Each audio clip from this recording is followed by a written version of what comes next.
Bonjour tout le monde et bienvenue sur IFC, Irwin's French Class.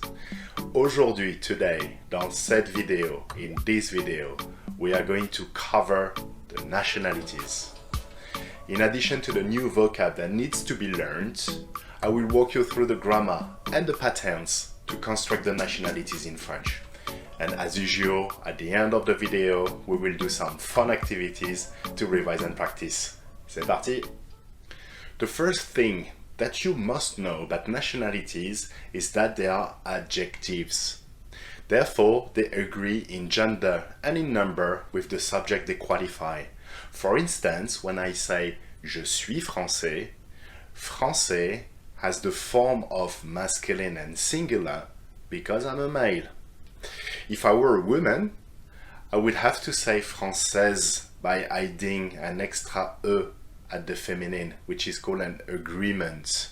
And that also affects the pronunciation, okay? By adding this extra E at the end, I need to finish with the Z sound, okay?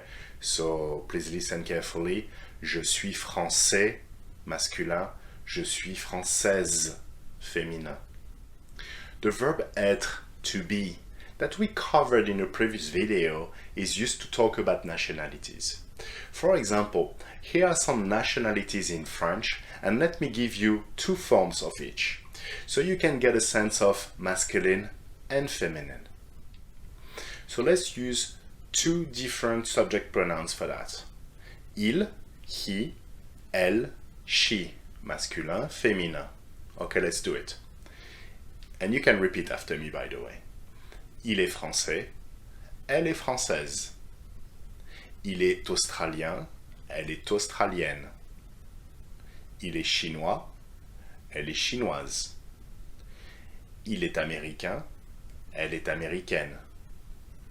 Il est espagnol, elle est espagnole. Il est allemand, elle est allemande. Il est russe, elle est russe. Il est argentin, elle est argentine. Il est kényan, elle est kenyane. Well done, guys. And here, maybe without you noticing it, I just gave you all the possible endings for nationality that you can come across with in French. Now let me order them strategically so they are easier for you guys to remember. First, and they are quite the majority, the endings where you need to add an extra E for feminine. And by doing so, you need to pronounce the last consonant, which is not pronounced otherwise in the masculine form. So let's cover these together. The first ending is AIS, to which you need to add an extra E for feminine. Alright? So let's repeat the examples. Français, française. Portugais, portugaise. Congolais, congolaise. Japonais, japonaise. Anglais, anglaise. Alright. The second ending is OIS. And again, you need to add an extra E for feminine forms. Let's repeat the examples. Chinois, chinoise. Suédois, suédoise. Hongrois, hongroise. Danois, danoise. Gallois, galloise. And you see that for these two first endings, you need to finish with the Z sound for feminine, okay? Okay, number 3 is AIN, which is a nasal sound in French, okay? Un. So if you add the extra E for feminine, it becomes N, just like the letter N, okay? So let's repeat the examples together. Américain, américaine. Mexicain, mexicaine. Cubain, cubaine. Marocain, marocaine. Alright, number 4 is un again, alright? But if you add the extra E for feminine, is in, okay? So there are a few like that, so let's repeat the examples. Argentin, argentine. Philippin, philippine. Alright, in number 5 comes the en ending. And if you add an extra E, that would be Anne. Okay. Afghan, Afghan. Kenyan, Kenyan. Number 6, en, and. So let's do the only example actually for that one is allemand, allemande. Some nationalities are pronounced exactly the same way, even after adding the extra E for feminine. That's the case for number 7, all, all. Espagnol, espagnol. Mongol, mongol. Number 8, there is no clear ending for that, but they work exactly the same way. If you add the extra E for feminine to these forms, they are pronounced exactly the same as the masculine forms. Okay, let's cover these two examples together. Kazakh, Kazakh. Kyrgyz, Kyrgyz. Okay, for the ending number 9, the ending en, which is pronounced as un, things go a little differently because you need to double the n before adding the feminine e, which also impacts the pronunciation. Okay, so let's cover the examples together, but first let's hear the endings. Un, en, indien, indienne, uruguayen, uruguayenne, coréen, coréenne, brésilien, brésilienne, australien, australienne. And then it's slightly easier for the last one, okay, the ending number 10, because it has the same form for masculine and feminine, all right? And the ending is the E ending, okay? So the examples, russe, russe, belge, belge, serbe, serbe, croate, croate. And we can add an extra category including nationalities that don't fall into the previous ones.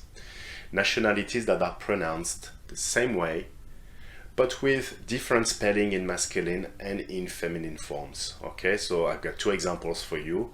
Turk, Turk, pronounced the same, but you see that the spelling is quite different. Grec, Grec. To pluralize a nationality, simply add an S in writing that is never pronounced. For example, il est indien, ils sont indiens. Elle est espagnole, elles sont espagnoles. So you see, for both we added extra S, pronunciation is the same. Okay, so you need to add this extra S for plural forms, unless an S is already there, like in français, for example, or chinois, right? Or even an Z at the end, like in Kyrgyz in the masculine form. So for those, you won't add extra S for plural forms, okay? So let's check out the answers, not the answers, the example, sorry. Il est français, ils sont français. Il est chinois, ils sont chinois. And please note that you still have to add the extra S for the feminine forms ending with AIS or ES. Okay, il est français, elle est française, feminine. And if you want to pluralize the feminine form, elles sont françaises, you need to add an extra S. Okay, elle est chinoise, elles sont chinoises. Alright guys, let's zoom out from the countries to talk about continents. And endings of nationalities can also be used for continents. So please let me give you the masculine forms and you will have to try to figure out the corresponding feminine forms, okay? Africain, that's the masculine form. What would be the feminine form, you reckon? Africain, africaine, that's right. Américain, américaine, yeah. And we also do the distinction between north and south for this one, okay? So, nord-américain, what would be the feminine form? Nord-américaine, that's right.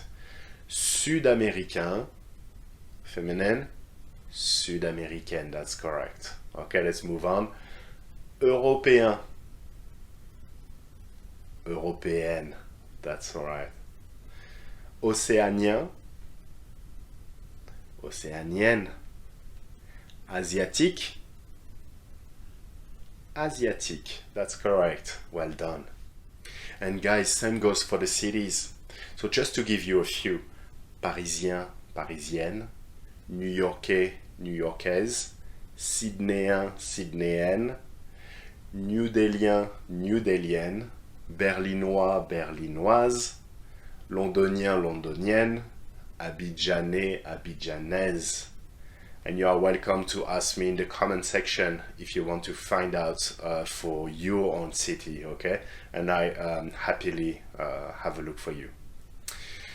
Right, another remark is, in writing, please note that nationalities are not capitalized in French, okay?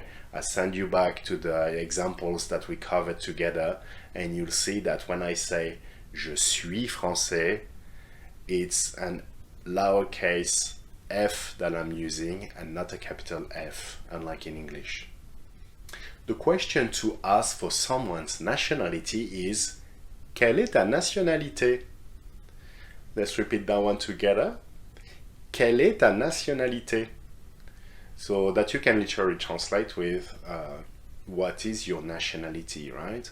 So to answer, you will need to use the verb être that we learned in a previous video, right? And I send you back to it to cover the pattern of être, all right? So, je suis plus nationality, okay? So for instance, je suis français. But I remind you, it could also be, if I were a woman, je suis française. Alright guys, now that we have covered nationalities in French, let's do some fun activities together to revise and practice. The first activity, I'm going to give you some nationalities, and all you need to do is to figure out whether they are feminine or masculine. Let's do it. Portugaise. Masculin, féminin? Féminin, that's correct. Vénézuélien. Masculin, féminin? Masculin, that's right. Canadienne. Masculin, féminin? Féminin, that's right. Thaïlandais. Masculin, féminin? Masculin, that's correct. Népalaise. Masculin, féminin? Féminin, très bien. Espagnol. Attention, espagnol. Les deux, both are possible. Okay, same pronunciation for this one. Danois. Masculin, féminin? Masculin, that's correct. Turc. Masculin, féminin? Les deux, that's correct. Okay, same as espagnol, is pronounced the same way in masculine and feminine. Italienne. Masculin, féminin? Féminin, that's right. Suisse. Masculin, féminin? Les deux prononced the same way. Hollandais. Masculin, féminin? Masculin. Belge. Masculin, féminin? Les deux, that's correct. Alright, for the second activity, simply fill in the blanks with the right form of the adjective of nationality. So just to help you out a little bit, gender and number are also given into brackets. Okay, let's do the first one. Je suis anglaise, that's correct. Tu es russe, that's right. Elle est mexicaine. Ils sont japonais. Il est espagnol. Elles sont allemandes. Nous sommes indiens with an S at the end. Vous êtes Argentine, féminin pluriel, attention. Elle est turque, that's correct. Il est Kenyan, that's very good guys, well done. Ok les amis, c'est tout pour cette vidéo. I really hope that you enjoyed it and that you are now able to state your nationality in French. Like and subscribe really makes a difference. So please do so if you want to support my work and if you see any value in it. Don't hesitate to go in the comment section if I did not cover your nationality and if you wish to know its form in French. Okay? À très bientôt pour une nouvelle vidéo. See you soon for another video. Au revoir, à bientôt. Ciao.